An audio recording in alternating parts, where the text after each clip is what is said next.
Hello friends, my name is Melanie and welcome back to my channel. Today I'm going to talk about, as I previously mentioned in my first episode of Confessions of a Makeup Artist. If you haven't seen that yet, I'll link it down below, check that out. Today I'm going to talk about starting up your first makeup kit or just kind of expanding your makeup kit, what you need in it. At the end of this, I'm going to tally up some prices and figure out what the lowest amount could be for a good startup makeup kit, whether it's drugstore or high-end, some of the best quality things for the best price. And I will list all the products below that I think are really important. Anything that I mention in this video I will tag below so you guys can check that out. I've got a list of things that are very important for a makeup kit and I am going to get into that now. Alright, what we gonna do today, guys?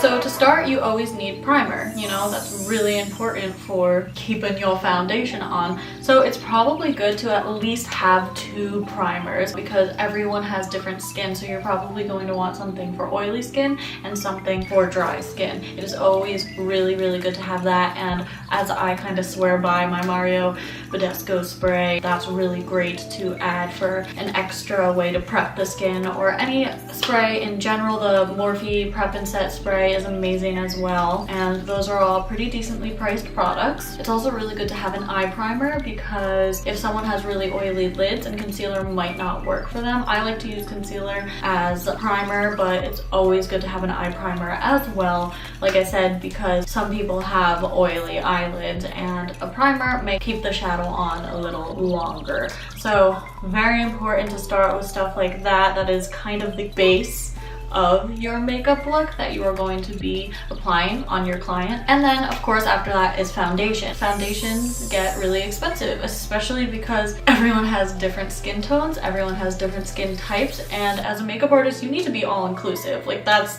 it, you need to be, you know, and if you're not, picked the wrong industry. But you need to have the lightest shades to the darkest shades. It's really important. So many companies are coming out with these conflicting launches and, you know, they're not doing dark enough shades and it's ridiculous. So you really want to make sure you can pick out those good deep shades and light shades so that people really know that you're completely there for them, all inclusive, you're prepared, you're ready. And on top of that, you know, like I said, for the primers, you need to have different products for oily skin or for dry skin, because if you put a complete mattifying foundation on someone with dry skin, it's not gonna look nice and natural and smooth. You're gonna want to put more of a dewy foundation on them, something that's gonna keep them hydrated throughout the day but not oily, and vice versa. If you have someone who has really oily skin, you're not gonna want to put a dewy foundation on them because it'll slide right off. Even if you prep the face, it's all about what goes with specific skin types. So you need to have a pretty decent shade range, and of course you can mix foundations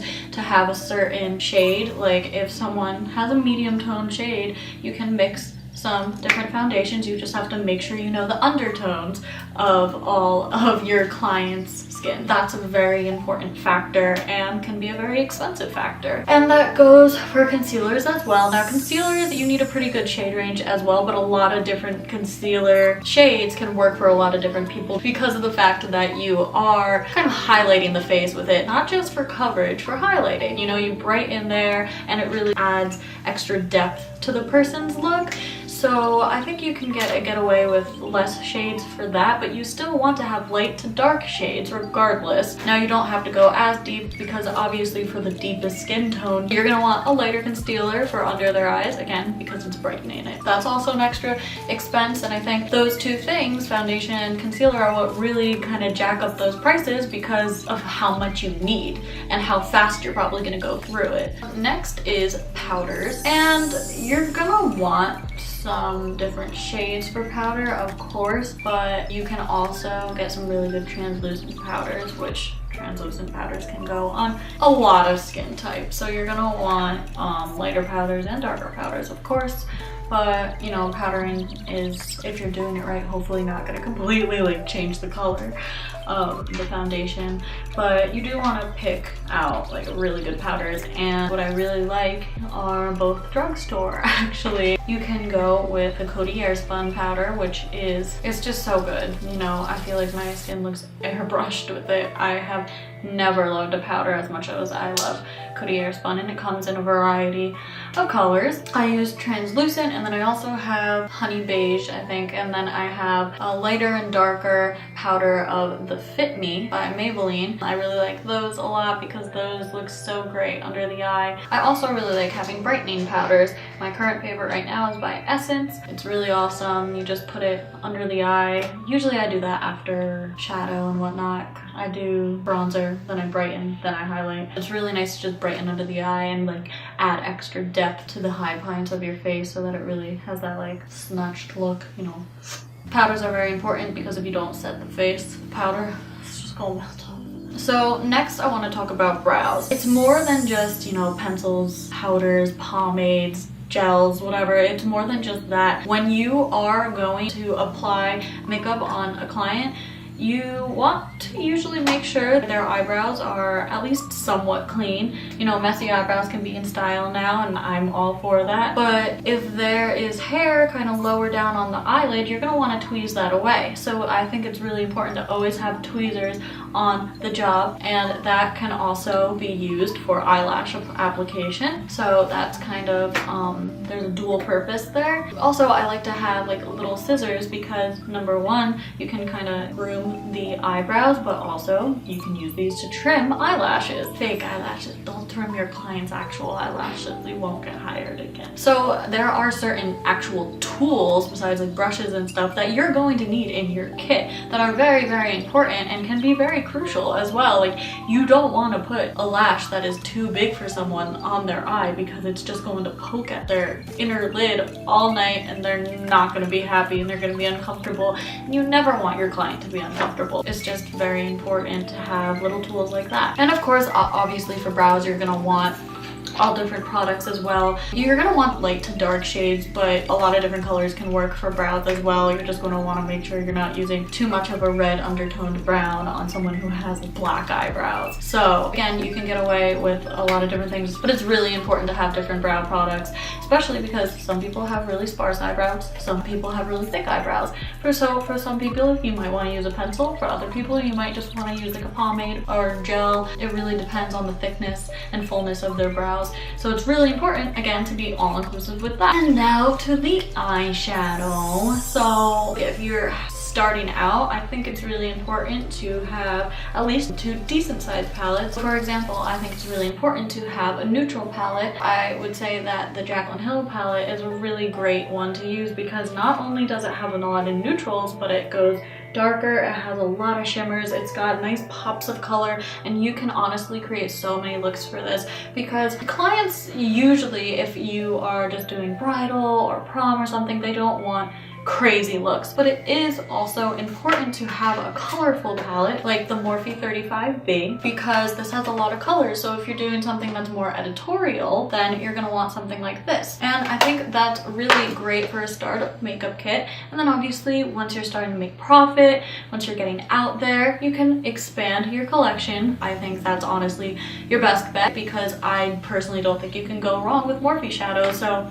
great prices for such high quality, honestly. So I think that's really great for a startup kit. So next, it's obviously very important to have beauty blenders, and mine are dirty right now. Don't judge me, okay? I just did clients. And obviously I always use clean brushes on clients. Please always wash your brushes. Little tip, I use dish soap to wash them because I found that that works the best for beauty blenders. It really kind of attacks the oils that are building up in your beauty blenders. So I have a lot of different ones. These aren't even all of them. So I have this really big one. It's super soft. It's a Sonia Kashuk one. Yo, they're new. I just saw them at Target. Never seen them before. They feel like the real beauty blender. Save your money. And then I just have a couple from the cream shop. This is a Morphe one that I cut in half because it died on the other end. I like having this straight edge for baking, like the side of the eye and underneath contour. This also has an edge. It's not as straight, but it still will do the job. And I also like having this little one for clients. I don't use this one on myself. I'm comfortable with attacking my eye with a big one.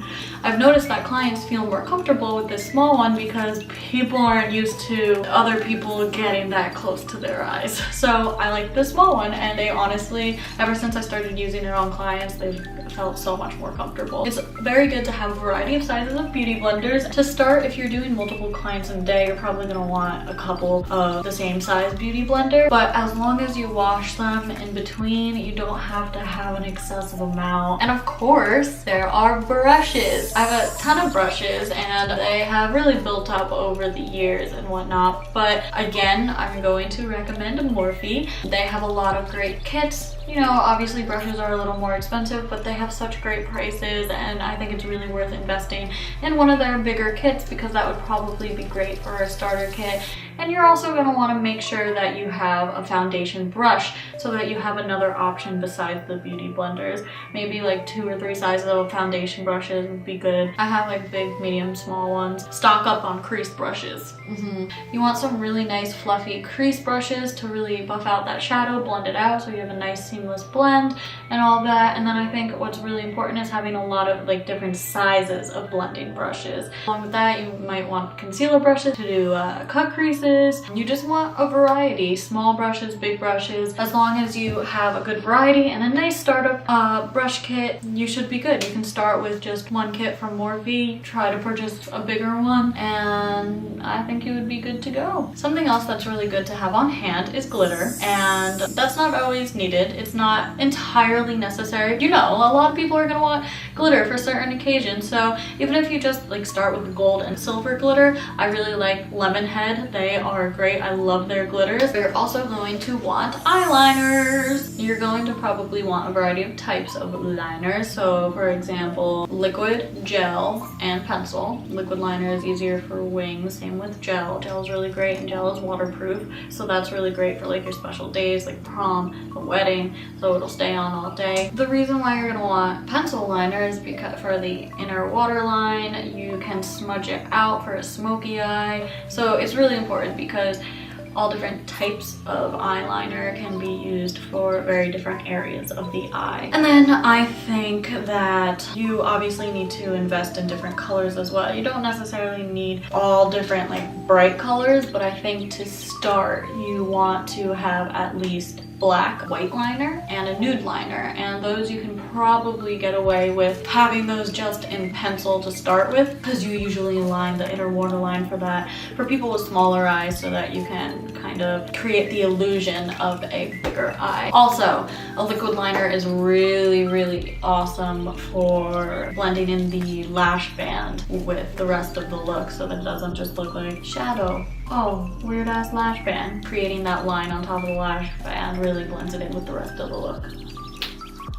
On to the next. So mascara is also really important to have. Of course, you can start off with just a couple of tubes of this, but it's really important to have extra mascara wands. So that's like a very crucial part of mascara because although you only really need a couple mascaras of your choice, of course, waterproofs are really smart because, you know, people are crying on their big day and whatnot, but extra mascara wands very crucial and very important because you don't want to ever use the same wand on other people's eyes because it's just not sanitary, and people will feel more comfortable if they're getting like a brand new wand. But along with mascara, of course, you're going to want a variety of lashes. I think a great start is to get a couple of pairs of Ardell Wispies. Those are always so comfortable on clients. I've always gotten so many compliments whenever I apply those on people. They love it. They're lightweight, they're comfortable. That is a good startup for your kit. And obviously you can get some more drastic ones or not as drastic. They have the Ardell Wispies, they have Demi Wispies, which aren't as drastic, which you can put on smaller eyes. So I think a variety of those are really great. But then you're also going to want lash glue, and I like my Duo lash glue. It's latex free, it's got like aloe in it. It's really great. It's just that's the one. You do that. So bronzing and contouring is very important. Not everyone's gonna be completely contoured, but you know, bronzing really brings a look together. What I recommend for that is just a palette, you know, with a bunch of different tones in it. I got the Morphe Lo-Fi palette. I want to invest in the Hi-Fi palette as well, but I think investing in a palette or two will really help you save your money, because you're getting more bang for your buck. You're paying a certain amount, especially if you get the Morphe palette, for, you know, multiple shades, and you need a shade range for bronzers because, you know, different skin tones, of course. And then the Morphe palettes come with 4 highlighters as well, which, I mean, I don't think that's just a win. You can't get better than that, in my opinion. Then that brings me to highlighters, of course, and my highlighter collection has grown over the years. It's for my clients, it's for me. I want to glow to the gods.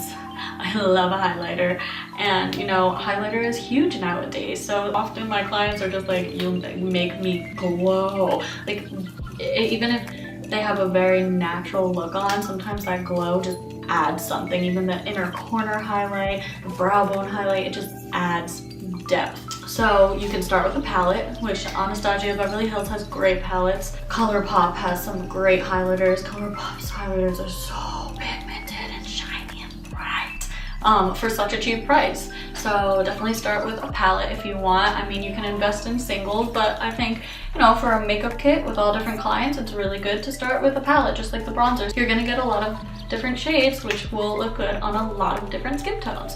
So honestly, palettes are a very good way to go for starting up your makeup kit. So lips are probably gonna put, you know, lips, they add up. There are 2 great suggestions I have for that. The ColourPop matte lipsticks or satin lipsticks. The matte ones will stay on longer. Those are great. They stay on me all day. I wear ColourPop like religiously, especially when I want it to last all day.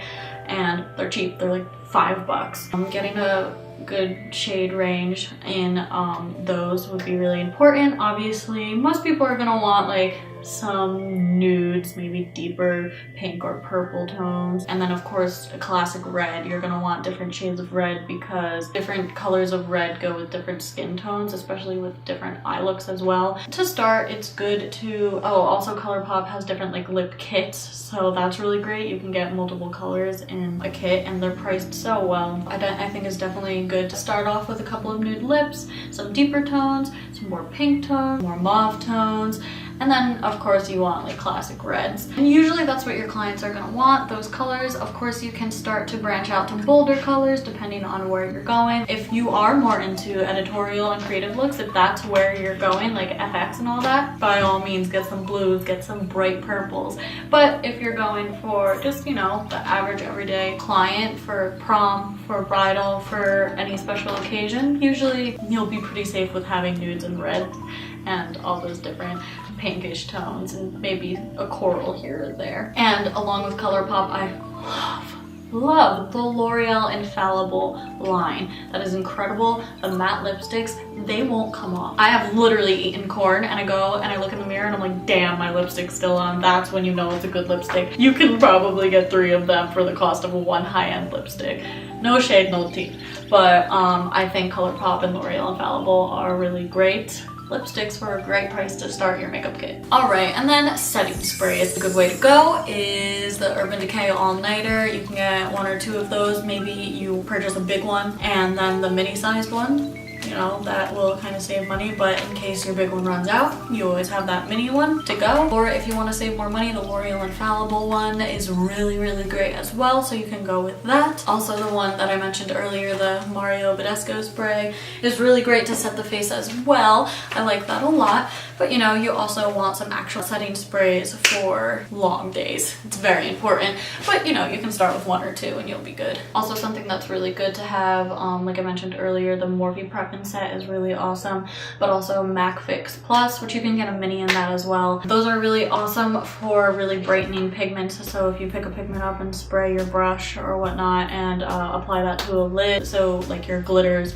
or your shimmer shadows are really prominent and shiny, and just, you'll know. You want to shake them to the core. Those are really great. You know, those sprays are really awesome to have on hand to really enhance any shimmer shadows. Lastly, I want to go into a couple of like tools and extra things that you should have in your makeup kit that are just really great to have on hand for clients, for yourself, for sanitary reasons. I mentioned tweezers, lash glue, maybe even like special tweezers for lashes and whatnot. But there are a couple of different things that are very important to have as well. For example, a glitter primer for any loose pigments that you have. That's really important. I like the NYX glitter glue primer. It's bomb. I use it all the time. Love it. And then a couple of other things. You want to have toner. It's really good to kind of put the toner on your client before going, you know, in with your primer and your foundation and just into the makeup routine. I like to go in with a hydrating toner. It's not too harsh on the skin,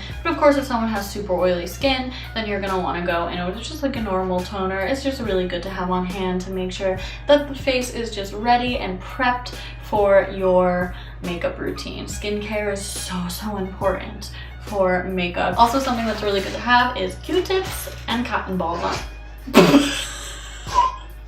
Please keep that in the video. Because, you know, if you get some mascara under the lid, all you have to do, let the mascara dry, just let it dry, and give a little twirl with the Q-tip and it comes right off. Those are just really great to have on hand.